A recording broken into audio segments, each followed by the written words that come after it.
Welcome back to another Sunday afternoon, and this is The Freelancer with me, Daniel P. Riley of whimsyland.org. It's been a rough week. Been sick. Last week, I thought that I had scheduled and sent out a notice that I was bedridden with the flu, but apparently I never hit send on that post, so that episode didn't happen, and I apologize. Today's show is called Hit or Miss because things like that happen. And I thought I'd talk a little bit about it between our writing sprints. But for now, let's get started.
So, being sick is hard. Had one of those flu bugs that put me on my ass, and even though the heavier symptoms went away within 24 to 48 hours, I've been exhausted since. Every day it's try to get a little bit of work done and then feel like I'm a cell phone that just won't charge. Because of that, I've written maybe 2,000 words. Now, a lot of folks will go, wow, that's pretty good. For me, it's not, because my average is about 5 in a week. Hopefully, we'll get some progress on Legacy Heroes 2 Rising Stars today with our 2 Pomodoro-style 20-minute writing sprints. Beat bat sauce. Good to see you in the chat there. But I called today's episode Hit or Miss because last week I missed. I was so out of it that I didn't even notice I didn't hit post to inform anyone that the show wasn't going to happen. I managed to type it all out, but fell right back to sleep, curled up on the couch under a pile of blankets, because I just didn't have the energy to stay awake any longer. But regardless of whether or not you hit or you miss on anything, you make a mistake, you keep going, you keep trying, and we're back this week with hopefully a hit, if I can make it through the entire hour, that is. As usual, we're going to set up a 20-minute timer on the clock here, and I'm going to get my lilting background music ready. Probably do lo-fi because that's one of my favorites. And we'll start with our first 20-minute writing sprint in just a moment. The reason I mention hit or miss is that it's part of consistency. A lot of people get discouraged when they make mistakes. They reach a point in a manuscript where they've written themselves into a corner and go, I can't do anything with this, so I might as well just give up. That's not the lesson. The lesson is always to keep going. Yeah, you can take a break, do something else. I highly recommend it if you're feeling what people call writer's block. It doesn't exist. It's just your mind not being able to see the next step in the moment. So you wait for the next moment. Go and do something else for a bit. But if you don't come back to it, that's when you failed. And that's the sort of failure that never amounts to what you're looking for. If you want to write, if you want to create, if you want to build something that you can share with the rest of the world, you've got to get to the end. And sometimes that doesn't happen smoothly. Sometimes you're sick for a week and you forget where you were. So you have to read through everything that you've written so far. As long as you do that, you'll succeed. And on that note, without any further ado, I'm going to get started. We'll be muting myself, popping the music on, and we'll start working on whatever it is we are working on.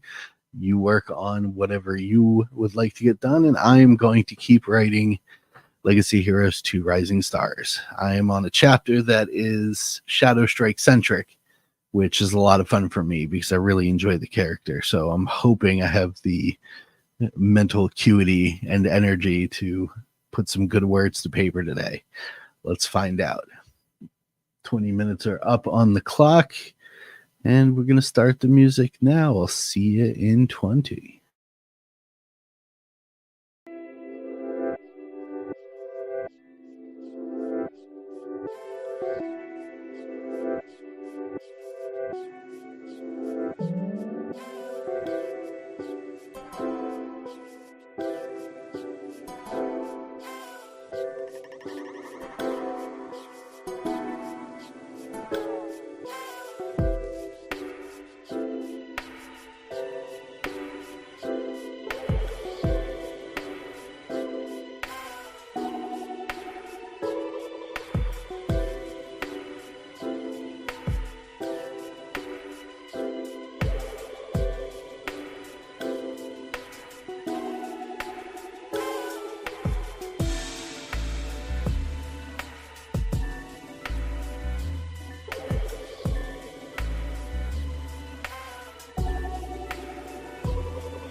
there is our first 20-minute writing sprint.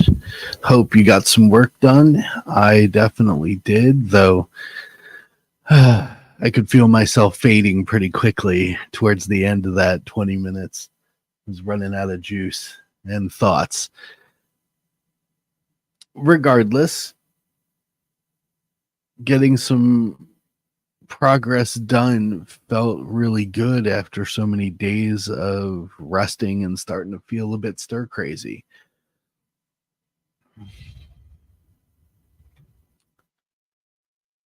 Hopefully, you got some work done yourself on whatever it is that you would like to get done this afternoon or whenever you watch this show, possibly on repeat. Why don't we get into today's quick review before I really run out of power? And that is Milton Lane's Island of the Lost, or rather, Hannibal Harkin in The Island of the Lost. Now, full disclosure, I did help him with this book after the fact, not during its production. And I had read it long before he employed me to help him straighten up a few things that he realized after putting it to print. And that right there is one of those hit or miss moments. At the time, even he'll tell you, he felt it was ready to be put out there and consumed by the public. And when he started to get feedback about very specific things that were an obstacle to his success, he course corrected and reached out to me and said, hey, I could really use your eyes on this. So I helped him out with it. Now, the back cover reads, rumors of the strange and supernatural grow. Whispers of magicians performing feats of wonder and sightings of creatures out of myth abound. Magic is returning, threatening the stability of the modern industrial world of today. Former naval officer turned explorer Hannibal Harkin is determined to find out why. While traveling to his homeland of Cabria to raise funds, disaster strikes. A violent and unnatural storm leaves him stranded on an uncharted island with a handful of survivors.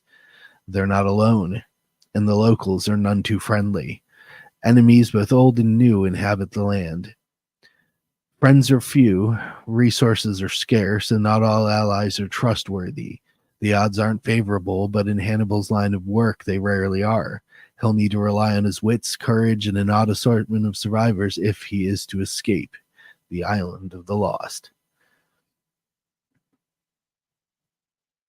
Now, this one, unlike a lot of other pulp books that I've read in recent months, years, is more along the a little bit of Doc Savage, a little bit of Indiana Jones, a little Alan Quatermain. It's an adventure story. And those are few and far between these days. There's not a lot of great adventure tales out there in our modern world. And I very much enjoyed the rarity, especially with how looks like I'm having some connectivity issues with how Milton wrote Hannibal Harkin and the survivors of the sunken ship that started all of this. Even the villains were written in a certain somewhat old-timey fashion, but still applicable to at least our modern era, in that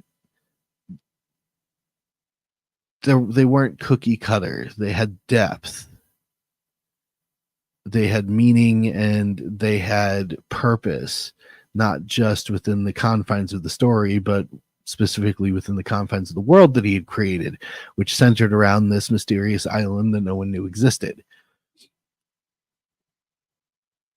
The cool part to me is you get to experience the mystery of the island with the characters as they survive. And that is even more rare these days. There's an awful lot of hand holding in writing, and some people think that's a good thing. I don't particularly agree. A little bit of mystery goes a long way. And when you allow your reader to experience what it is that your characters are going through in the story by their side, not in their head, there's something special there that I think most readers will agree is beyond fun. And that is the essence of Hannibal Harkin and the Island of the Lost. You get to experience a shipwreck and the survival of people in that shipwreck right alongside this hard-nosed explorer, and some truly crazy magical things that happen that even he's not prepared for, and he's got kind of an inkling that it's already begun. Like it says, magic returning to the world, but even Hannibal is taken aback once or twice, and you feel that with him, where it's, wow, I can't believe that happened. All in all, a very fun read. If you haven't given it a shot yet, I highly recommend it. Milton also has written this really cool dystopian philosophical kind of half Lovecraftian, half detective noir short story series called City Beneath the Eye that was incredible fun too, in a totally different direction. It shows he's got some variety to him, and I think authors that have variety really have an opportunity to make something great as they go through their writing journey. Okay, well, that's a lot of words, a lot of breath, and I think we're going to attempt to get through one more writing sprint before we call it a day here, and this hour goes on too long. I have reset 20 minutes on the clock, and gonna set the music back up. If you have any questions and you'd like me to answer them, now would be the time to pop them in the comments or the chat specifically. I can answer them after the sprint is over. If not, you can always leave them in the comments section, and I will try to answer them in the next episode, but you'll have to wait a week.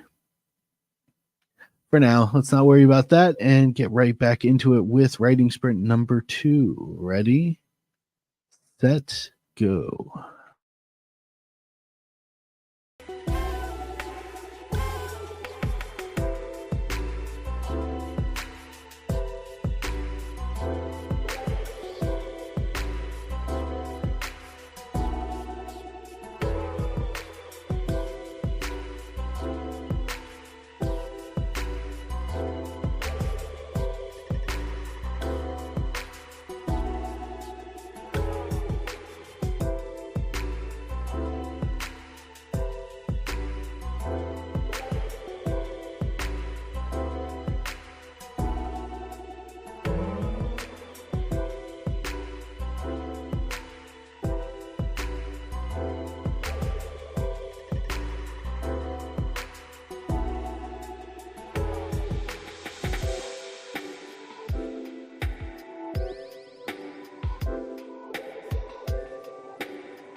And we're back. Second 20 minutes has passed.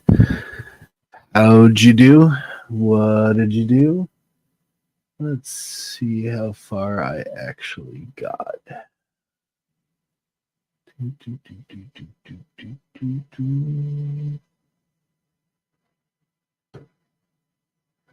There we are. So it looks like 1,389, which is about 100 and some less than I usually do, but still pretty damn good. And that took a lot out of me. I am pretty tired, as you can tell. Let's see. Doesn't look like anybody had any comments or questions. So I think we'll just wrap it up for today and go take a nap.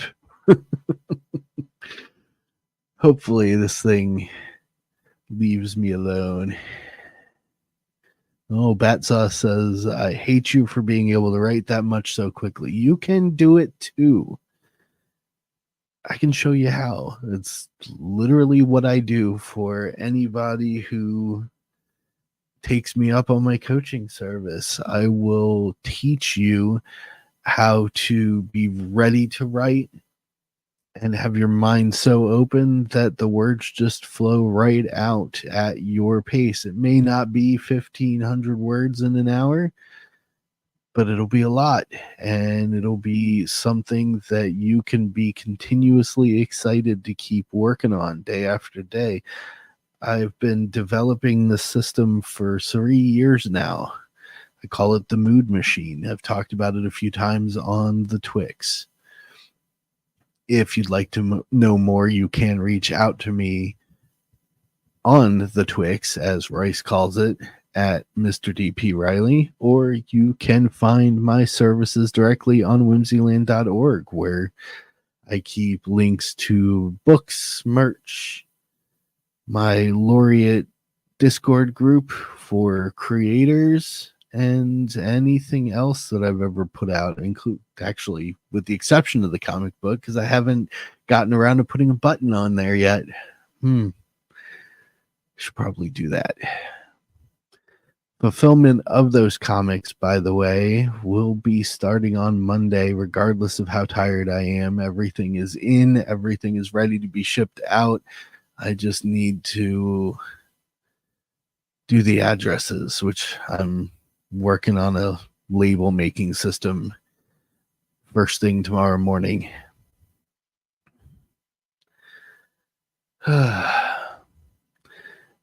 Well, hit or miss. The important thing is that you were here with me this afternoon to write after hanging out with Royce for Sunday coffee and listening to him rant and rave about comments. And hopefully you will spend some time this evening chilling with Richard, because this is now IAK Sunday. And I am Daniel P. Riley of whimsyland.org. This has been The Freelancer. Keep creating.